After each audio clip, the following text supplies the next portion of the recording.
We are in Batam. We are here again. Sarasa. Of course, dinner agad. Family Mart and 7-Eleven for breakfast.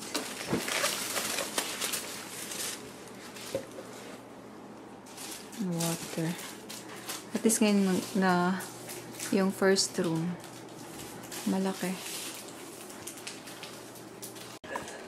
Kain! Pamichi. May pamichi na sila na may rice. Dati bibili ko ng chicken.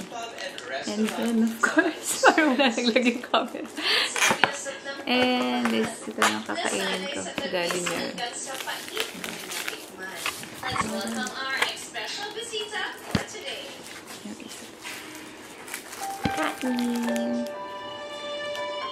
Ngayon ko lang nakita ito. Talagang si family chicken lang binibili. Tapos bibili ng rice. Laki rin ah.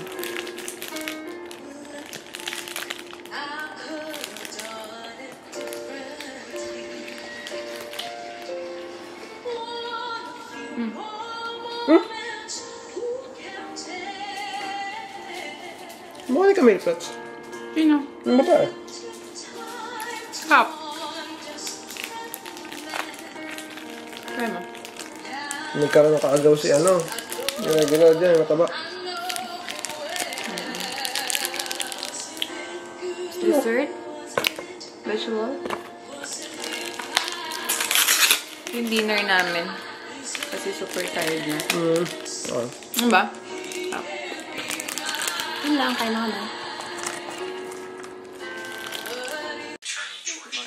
Sustained, said Judge Mills. Wait, Millstone? Oh, very funny. I'm not kidding. Your dad's William Millstone, right? Breakfast lang. You haven't been answering your phone. Si ate tulog pa. Today, chill lang. Everyone's been asking for you. Amber Shrine and Worried that you were shopping. sick. Attorney George Gateway. Believe me, this case was unwinnable. That neighbor all but called for the school. You have the neighbors who all heard the phone the night before. I expect this to slow you two down. Kids, with all your hope. Nag-film ako, mas maliwanag dito. Some blue ribbon nonsense. Ang dilim dyan eh. Two words. Corporate law. Connor and Michaela, the original prosecutor, ADA. Hop ka lang ng egg sandwich. Travis left the case mid-trial. Dito. I want to know why. I want to know if there's a story behind his disappearing act. The state was hacking our budget big time in the early 90s. I got burned out, frankly. Needed a minute to relax. So that was it then? Just dropped a big case like that? It was the case or me? Bonnie, the eyewitness, Linda Morelli. I want to know if there's anyone else you saw that day that could be a suspect. It's our day 2. Nauna na akong lumabas sa kanila kasi i-redeem ko yung Osaka Metro namin. Tsaka Osaka Amazing Pass. Supposed to be, pwede siyang kunin sa Kansai Airport. Kaso, kagabi, pagdating namin, hiningal na ako. Pagdating namin, wait lang. Kagabi, pagdating namin, sarado na yung pwedeng pag-redeeman sa Kansai Airport. So ngayon, kailangan pumunta ng Shinosaka Station sa may JR para makuha yung Osaka Metro namin. Kaya nauna na ako sa kanila. At tanghali na. Medyo mainit na din, 28 degrees. Pero malamig yung medyo malamig pa yung hangin. 28 degrees nga. Pero dahil sa araw, kaya medyo mainit na. So ngayon palang pawis na ako. Wait lang. Was able to get the tickets now. Sa metro. Punta ko nalit sila daddy. Bigyan ko nalit sila. Nakuha ko na yung Osaka Metro namin. Yung kuhaan lang, malapit dun sa, of course, pasukan ng Osaka Metro. Mali ako na napuntahan. Akala ko dito sa may mga JR. Pero malapit lang siya dun sa entrance ng mga metro. Osaka Metro. Parang may machine lang. Mabilis lang. Mag-video sana ako. Kaso, naiya ako kasi maraming tao dito. Tapos may nakapila na sa likod ko. Pipili ka lang ng language. Tapos, Scan mo lang yung QR code mo, malalabas na agad kung ilang tickets yung kukunin mo. Pabalik na ako ngayon kina Daddy kasi nag-aantay sila. Sa labas na ulit ako dumaan. Though may daanan na rin naman dun sa loob. Pero mas kabisado ko kasi dito sa labas. Kaya yun, sige. Ay, punta ko na sila Daddy. Metro na kami. Pawis na person. Si Daddy. To Nambayasaka Shrine. And yes, here we are.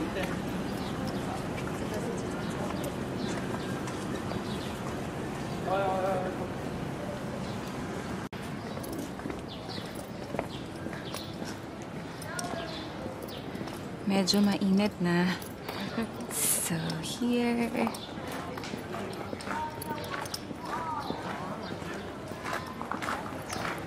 Here, oh.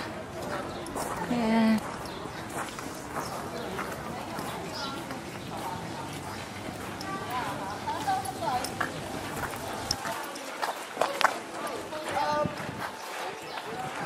Dan na kami sa Nambayasaka Shrine. Nag-picture-picture lang. And now, punta na kami sa Koromon Market. Waiting. Look.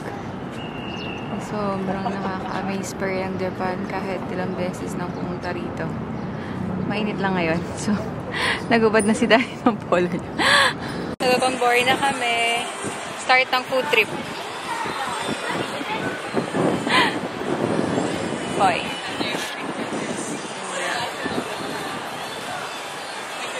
Kain muna. Ingat.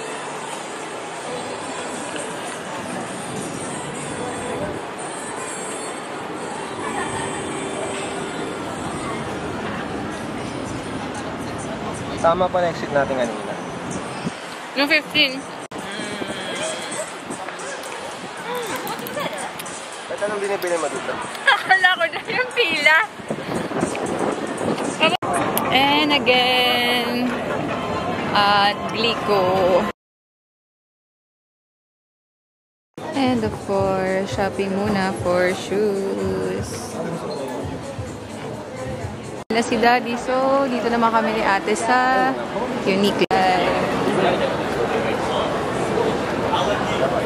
Dito kami sa F5 kasi titingin si Daddy ng One Piece. Nakapamili na rin. Lagi lang kami dumadaan dito, hindi kami nakakapasok. As usual, Daddy will buy Heaven ni Daddy animes.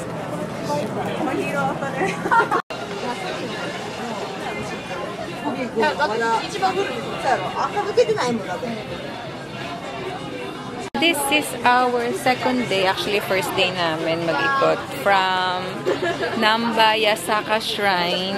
Picture-picture lang, and then Dotonbori, shopping onte, and then dito sa Hep5. Yun lang for day 1. Mag-aantay kay Daddy. Parang di ba pin? May malaking pin.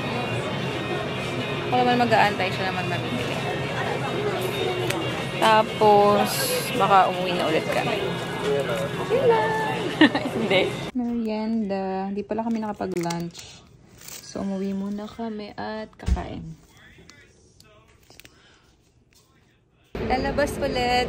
Nagtanggal pagod lang. Punta kami.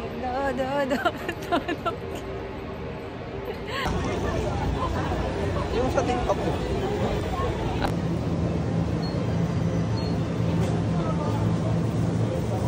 Hi, this is our day 3. So, supposed to be Kyoto kami kaso forecast maulan. So, dito na kami sa Osaka. Hinamit lang namin yung Osaka Amazing. First stop, Osaka Castle. Hinihingal na. Here we are. Okay. Sa likod pala kami dumaan ngayon. So, ito na yung Osaka Castle. Tapos na kami mag-picture-picture pero hindi na kami papasok sa loob para marami pa kaming mapuntahan. Yun lang! It was Ate's first time here sa Osaka Castle. Hindi na tayo pumasok. Hindi na ulit kami pumasok para marami kaming mapuntahan. Going to our next stop. Yung tower. Choke 10 Tower. Haba din ang pila. Though, pag may Osaka Amazing kasi, dire-diretso ka na lang daw. Pero ayaw na pumasok ni Daddy. Okay. Pakain na kami ng bus kasi malayo-layo yung lakad. Pagod na agad yung mga paa. Punta na kami ng State Tower. Chuten Kaku. Chuten Kaku Tower.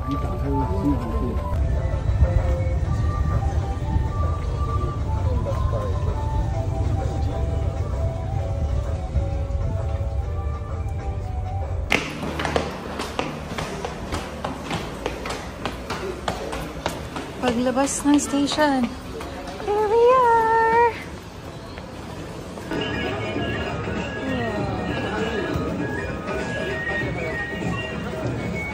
Dito na kami sa may tower. Kain na kami sa McDo. Akin yung chicken, cheese chicken. Sa'yo yung spicy.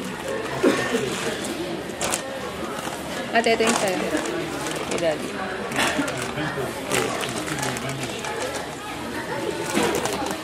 Magandaan sa McDo dito sa Japan, may vegetables.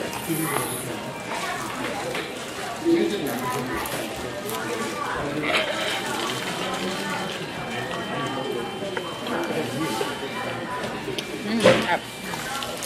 Bibi, try mo. Grapes. Cute.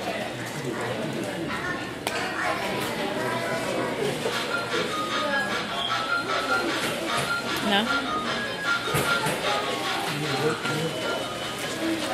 Ito yung sauce.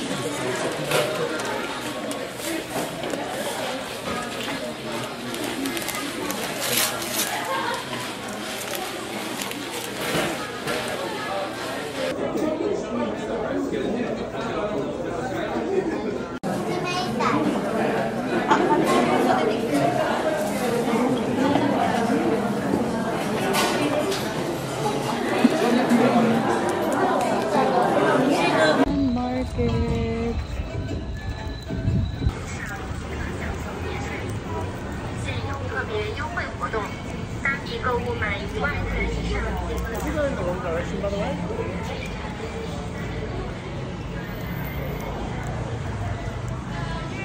Try it. Sarap. Doroyaki. From here.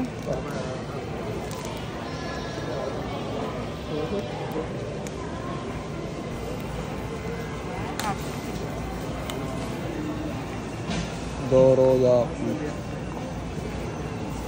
Pwede Kami, sa mga tikman. Ito yung pancake lang.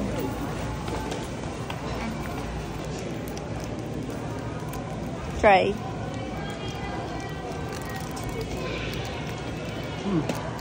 Mochi.